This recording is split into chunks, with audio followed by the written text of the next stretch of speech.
Hello, today I wanted to do a video on how to replace a throttle cable on the Toro TimeCutter Zero Turn lawnmower.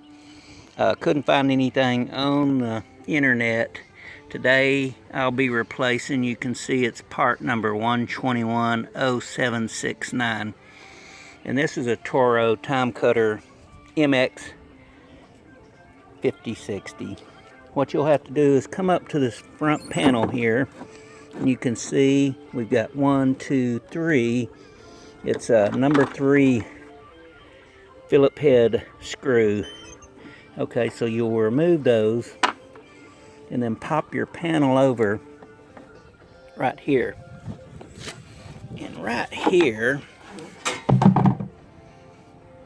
you can see right here, you've got a metal tab, and you've actually got to get a screwdriver. Kind of hard to do this one hand, but get like a screwdriver up under this tab right here, kind of pry open and then pop this cable up and out.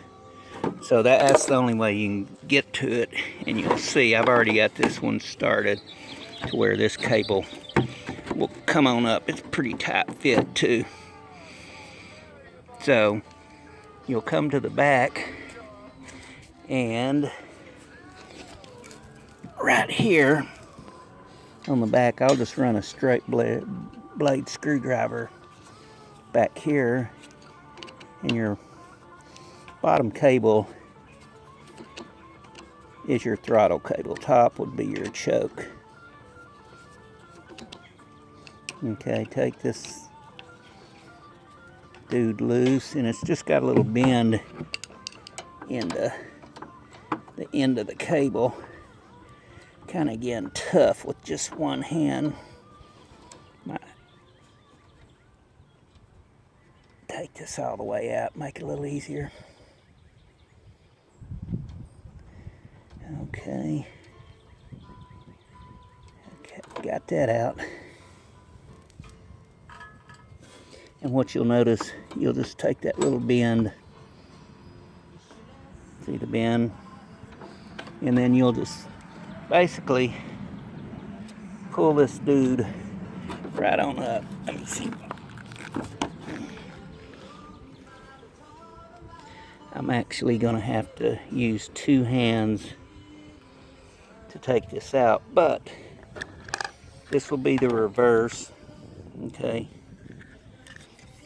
Here you can probably see it a little better. See that front notch right there? That's the front of it. Okay. So you'll put it in, pop it down, that front notch will catch, and just hook the little cable up in the back. Just put your 3 screws in, and that is it. So quick little video on how to replace that throttle cable. Hope it helps. Thanks.